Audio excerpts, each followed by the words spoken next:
Welcome back to In Game Live All Access, and this next guest I'm so thrilled to have on because this one's near and dear to my heart from this recent trip I just made to Scotland, and this is Katie McNicoll, who is a PGA teaching professional at North Berwick Golf Club. The West Links is, Katie, I think maybe my favorite place in the whole golf world after having made this trip. I just was so thrilled with just seeing the way that the course and the town meshed together.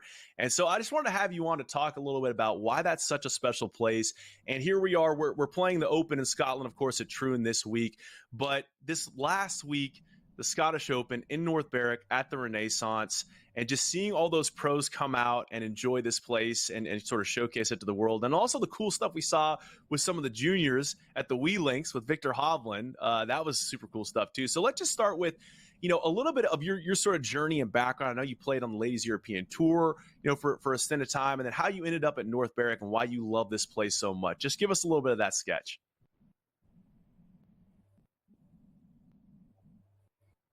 Yeah, sure. Thanks for having me.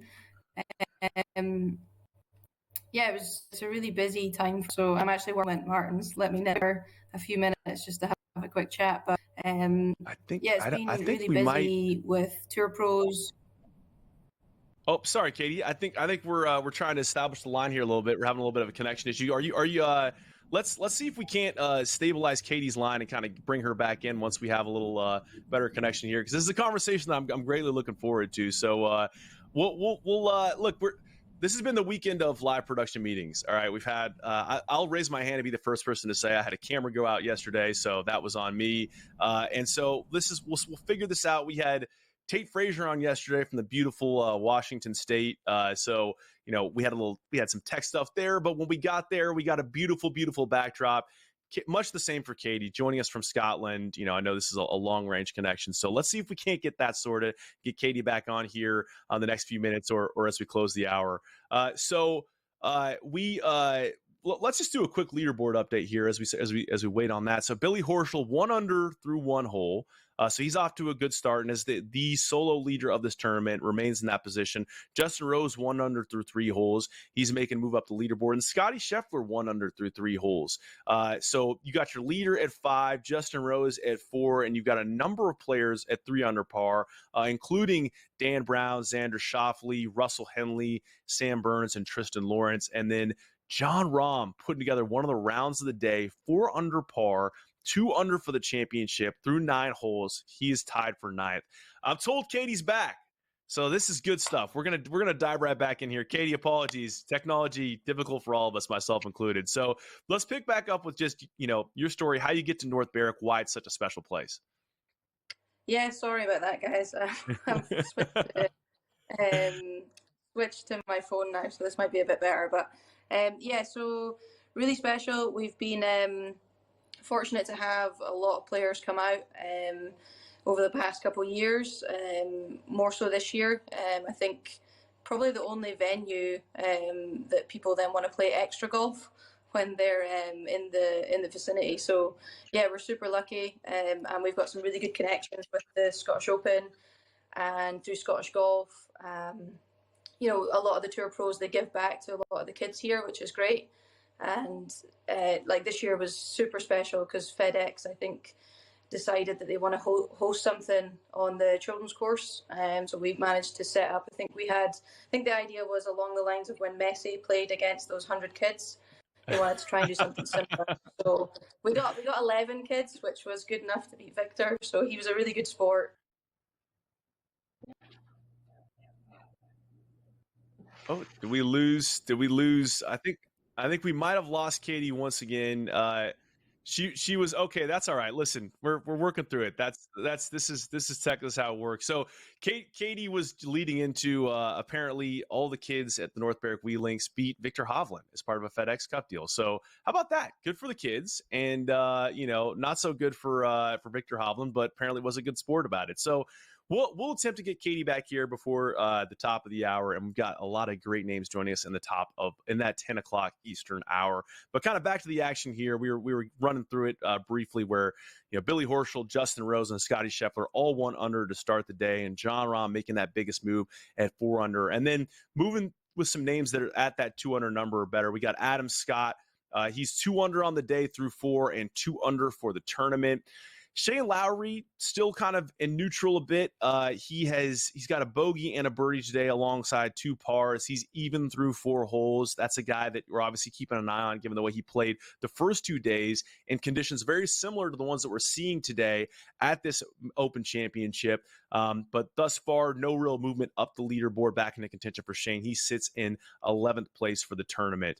And then just looking at some of the best rounds out there today, Ryan Fox 4 under for the tournament. Unfortunately, he's 5 over for the championship, but playing well today. So that's an indication that there is some scoring to be found out there in the early going. Mackenzie Hughes at 3 under for the day. Corey Connors 3 under for the day. Alex Noren's got a 2 under round going, as does Jason Day, although Jason's about to finish up. He's through 16 holes. So that's kind of the sketch of names that we've seen out there making some moves today. And interesting to talk to Gary Williams there about, the type of player that should be succeeding today and what we're expecting to see, because I think that there are a lot of phenomenal potential storylines here. I mean, a guy like Daniel Brown, having missed 6 of his last 7 cuts and coming here and hanging tough and being right there in the mix on a Sunday at a major championship for the first time in his career, at his first major championship, by the way. That's a really cool one. And then that last group, I mean, what an interesting last group. Billy Horschel is a guy that we know fairly well in American golf and has a lot of talent, but has been, sort of up and down, throughout his career. But today, again, playing great. I'm looking at him on the second tee right now with the 18 mile per hour right to left wind. And here, it looks like we do have Katie McNicoll back. So Katie, here's what I'm going to suggest we do here. We got about a minute left in this segment. Do you have another 6 to 8 minutes on the other side of the segment to hang with us? Is that available to you? Yeah, it's fine. Sorry, the signal is so terrible, so I have to come outside so you can see the players just finishing up on 18. Even better. I think this is the best case scenario. We are now looking at North Berwick Golf Club behind us, so that's a best case scenario. We got 10 seconds left here, so Katie, we're going to see you on the other side of the break. Thanks for being patient with us. We'll talk to you then. All right. Thank you. We are back on Endgame Live All Access. I'm Charlie Hulme, co-host of The Smiley Show alongside Smiley Kaufman, and thrilled today to be hosting a little bit of an Open Championship hangout. And here's what's fantastic. Katie McNicoll, PGA teaching pro at North Berwick, has stuck with us through the break, and we are now leading the league in onside appearances because we had Stephen Sweeney yesterday standing outside a wall at Royal Troon, fresh off a putting session with Shane Lowry. And now we have Katie, and we're looking at the West Links behind us, the 18th hole. We're looking at our guy Martin's pro shop back there. Hopefully we're moving lots of merch for him. So Katie, you were mentioning this last time. We were talking a little bit about that fun day where we had. So is it correct? I hear you say the 11 juniors defeated Viktor Hovland on the Wee Links. Do I have that correct? Yeah, so we played a scramble. So there's 11 kids, and they birdied the first. Some of the footage that went out, I think Viktor asked them for a gimme, but they weren't having any of it. So they made birdie, and then they both upped and downed on 9, and then the kids pulled out for birdie on 9, so they beat them 2 up. So yeah, it was pretty special. It's like such good memories for them. And it was so wet, like the weather turned, and so fair play to Viktor for kind of hanging on in there, and he signed autographs for them and took pictures and stuff. So it was really, really special.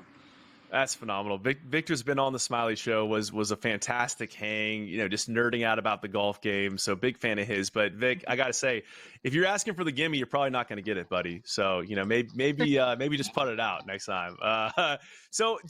Katie, talk to me a little bit about, you've obviously played this game at a very elite level, and you've played it in Europe. And so we've been talking a lot today about the Links Golf Test. And I'm sure you see tons of Americans like myself coming through, playing at North Berwick, playing other places in Scotland, and just being completely shocked by how difficult it is, not only to control the ball when it's in the air with all the wind, but also when it's on the ground, moving with the contours of these sort of firm surfaces. And, as you are a teaching pro, what sort of shots or types of things are you kind of helping people develop so they can play links golf successfully? Yeah, so I grew up at Carnoustie, so I'm kind of used to really, really hard golf courses, and again, you sort of have to learn. I watched some of the golf yesterday, and Shane sort of chipped a driver into 17, and it's just sort of these like creative shots that you have to understand that it's not always about, you know, trying to hit like a full 7-iron because it's just going to balloon. So, you know, you actually want to take some of the spin out of it.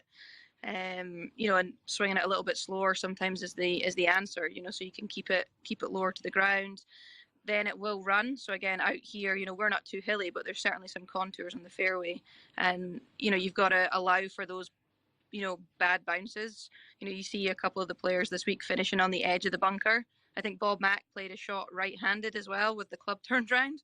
Yes. So, you know, I mean, when you ever practice that golf shot, it's just such a, you know, so some stuff you can't teach. It's more like, I think when you're a child in Scotland, you just chip around, you play loads of games, and you just sort of try and experiment, I think, which is why I find that some, like I went to school in the States, and a lot of the players that came over, they just, it's almost like you just haven't had that creativity to sort of like bump and run it around the greens, you know, maybe with a hybrid sometimes can be quite successful, you know, so it's trial and error, really. Yeah, Bob Mack took a good pass at it right-handed yesterday, like a full swing with the left-handed club. I had to wonder if that was some of his hurling experience. I don't know enough about hurling to know, but I assume you use both sides of the stick to hit it, so it was a good-looking swing.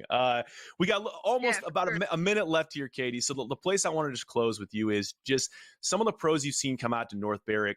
Who are the guys that you feel like have enjoyed it the most? I mean, they just have a smile on their face ear to ear, who just love playing this course. I mean, for me, 13 through 16, I'd put up against any 4 holes in the world at North Berwick. So who are the guys that you've seen delight in this course the most? I mean, Justin and Rickie, they've come back a few times, which is, you know, they're obviously loving it. The person we saw most this year was actually a caddy, was Sung James caddy, Willie Oh, Willie Wilcox. Wilcox. Yes.